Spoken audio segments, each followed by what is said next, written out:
Target Delhi. Note বিরোধী আন্দোলনকে এবার দেশের প্রতিটি কোণায় পৌঁছে দিতে চান মমতা বন্দ্যোপাধ্যায়।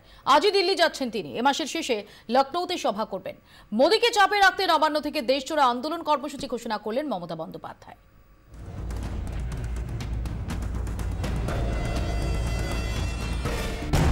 নোট ইস্যু যে সহজে ছাড়বে না আগেই বুঝিয়েছিলেন মমতা বন্দ্যোপাধ্যায়। দিল্লিতে দাঁড়িয়ে সিদ্ধান্ত প্রত্যাহারের জন্য মোদী সরকারকে 72 ঘন্টার সময় বেঁধে দিয়েছিলেন। সময়সীমা পেরোতেই ফের চ্যালেঞ্জ ছুড়লেন মুখ্যমন্ত্রী। বোঝালেন মোদীর বিরুদ্ধে লড়াইটা মোদীর গড়েই লড়বেন।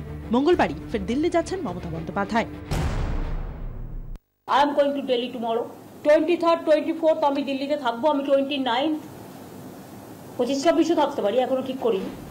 শুধু দিল্লি নয়, মোদীকে চাপে রাখতে নোট বিরোধী লড়াইটা এবার দেশের প্রতিটি কোণায় টেনে নিয়ে যেতে চান মমতা বন্দ্যোপাধ্যায়। নবান্নে বসেই দেশজোড়া আন্দোলনের কর্মসূচি ঘোষণা করলেন মুখ্যমন্ত্রী। 29th আমি লখনৌতে মিটিং করব, बिहारेও আমি মিটিং করব 1 বা 2, তারপর আমি পাঞ্জাবও যাব।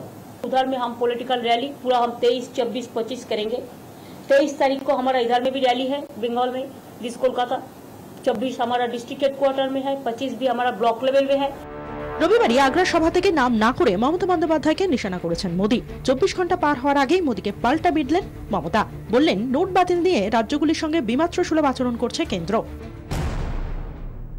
Central government in their different sector, petroleum sector, railway sector, aviation sector and some other sector, banking sector, they are allowing the demonetized note. That means old notes are being allowed there, but you are not allowing the state government to function. My agriculture sector, the cooperative bank, the rural sector, they are suffering. If you allow the central 4-5 sector, you work the state government also. Note বাতিলের বিরোধিতা নিয়ে সোমবারও তাকে নিশানা করেছে BJP. कोई सपना देखने लगता है ना, वो सपना कहाँ तक किस तरह से पहुंच जाता है। अभी उनका नजर कहीं और है। उनको भी लग रहा है कि अभी बंगाल में थोड़ा सा पैसा का इतना बन नहीं रहा है, तो अभी थोड़ा दिल्ली जाके और भी पैसा बना ले। तो ये उनका जमी बनाने की कोशिश कर रही है। নবান্নে বসে পাল্টা জবাব দিলেন মমতা বন্দ্যোপাধ্যায়।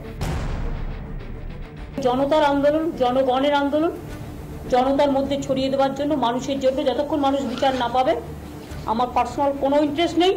সংসদের পাশাপাশি নোট ইস্যুকে দেশের রাস্তাতেও পৌঁছে দিতে চান মমতা বন্দ্যোপাধ্যায়। রাজনৈতিক মহল বলছে মোদী বিরোধী লড়াইয়ে প্রশাসকের ইমেজ ভেঙে ক্রমশ বেরিয়ে আসছেন সেই পুরনো প্রতিবাদী মমতা, যে ভূমিকা তাকে পৌঁছে দিয়েছে বাংলার মসনদে। এখন লক্ষ্য দিল্লি। ব্যুরো রিপোর্ট, 24 ঘন্টা।